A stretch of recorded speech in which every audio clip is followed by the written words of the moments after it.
How does a spiritual leader like yourself help people with mental health?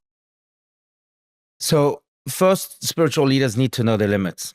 I've referred people to therapists and psychologists and psychiatrists and to professionals because I understand that I'm not knowledgeable in the hows and the whats of that field, to a certain extent at least.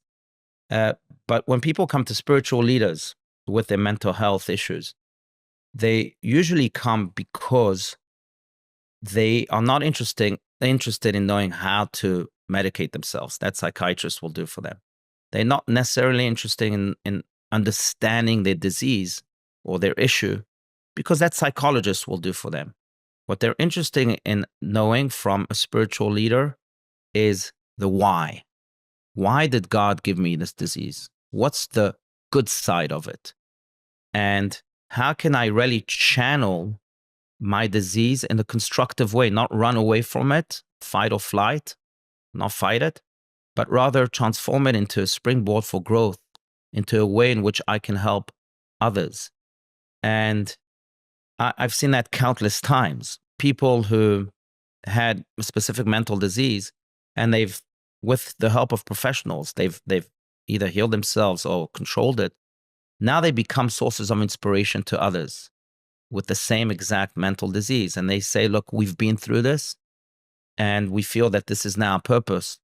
Our spiritual leader is giving us the tools to go out and inspire others. So this is what we're doing. And that in of itself, I think, is not just healing to the person in a whole different way, but it is also realigning that person with their soul's mission, with themselves. I would think that few people have the clarity or courage to formulate such a question, that it would be initiated after a Shabbos Drush or something, Right. or sitting at your Shabbos table where they feel closer to the Ribono Shel Olam and they're wondering, I have this. Rabbi just said God loves me. If he loves me, why would he give me this? It must be a gift. And then the question Right. comes out. That's right. You know that famous quote that says, don't tell God how great your problems are, tell your problems how great God is.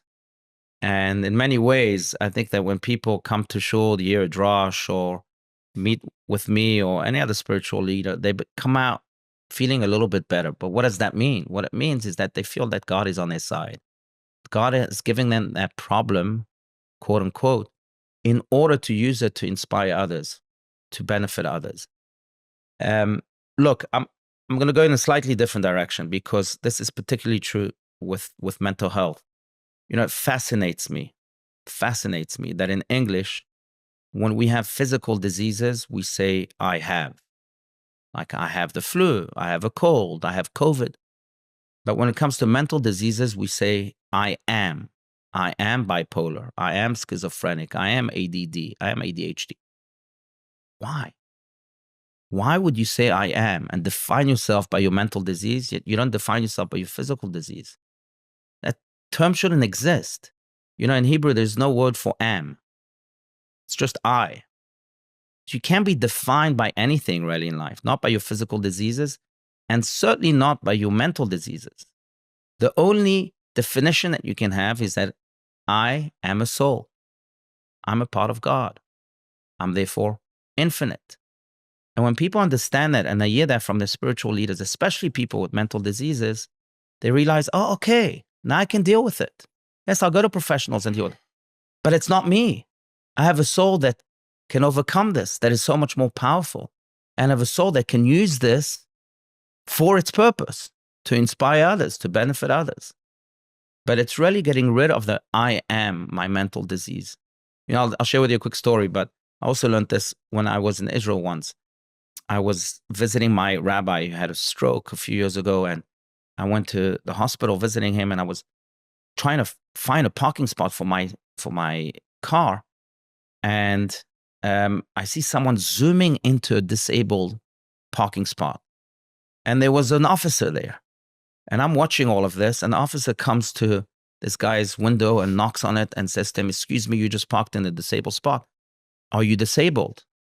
And the man said something just so brilliant. He said, no, I'm not disabled. I have a disability, but I'm not disabled.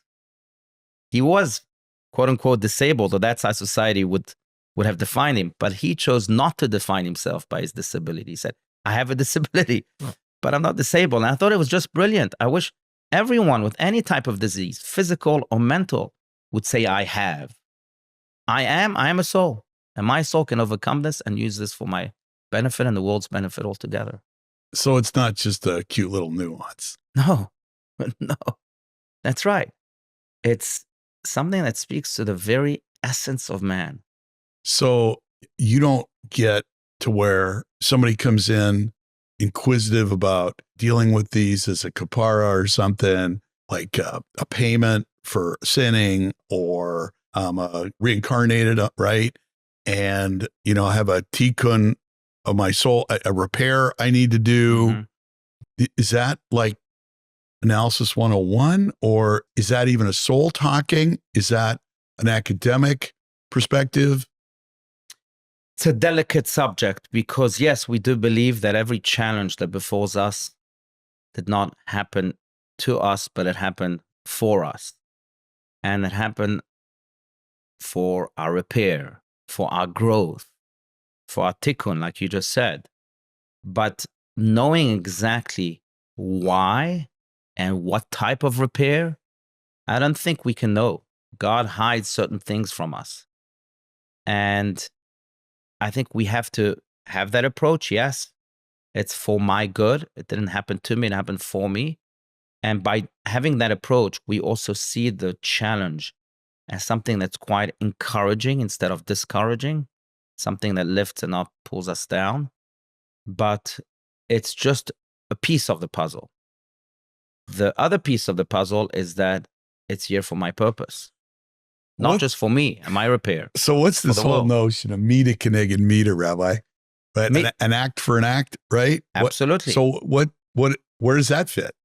It's a great question. So yes, we have to be accountable for everything that we do, and that God will pay us based on what we do. Middah K'neged Middah. Today they call it karma. I don't even know if it's the same thing, but Middah K'neged Middah, measure against measure. But I think that we're missing the point if we only focus on that. It's so much greater than that. It's not just about me. Middah K'neged Middah is speaking about me, my repair, my measure, my tikkun.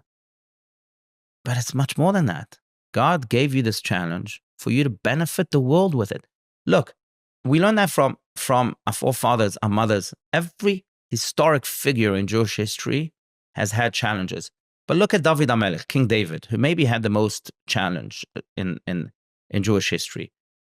And he took every single one of his challenges and turned them into a beacon of light for everyone who faces darkness. So, for example, when his enemies were chasing him, when they almost killed him, he composed the book of Psalms, Tehillim, which is a book that now we can use to open up the gates of the heavens, which is a book that we can use for our own darkness. It's quite astounding. When he was told that he could not build the temple, something that he really strived for his entire life, what did he do? He didn't say, okay, fine, I'm going to just put away the plan. He gave it away to his son, and he instructed his son, and he inspired his son. And what's amazing is that when his son finally was about to inaugurate the temple, first temple in Jerusalem, he was there with the entire nation at the entrance of the temple, and they tried to open the gate for everyone to go in, and they could not, according to the Midrash. And he tried to force the gate open, and he wasn't successful. And finally, he decided to pray, and he said, God, if you are not doing this for me, do it for my father, King David, and all that he sacrificed. And immediately the gate miraculously opened, showing us that what King David did was really prepare the grounds for that temple, even though he was not able to build it. So he transformed again what seemed a failure into an opportunity for grand opening, for growth, for a temple in Jerusalem. So that's the way they dealt. Our holy fathers and mothers dealt with their challenges. They didn't just look on the me. And why am I receiving this? What's the message just for me? But really, they used their challenges for the greater good.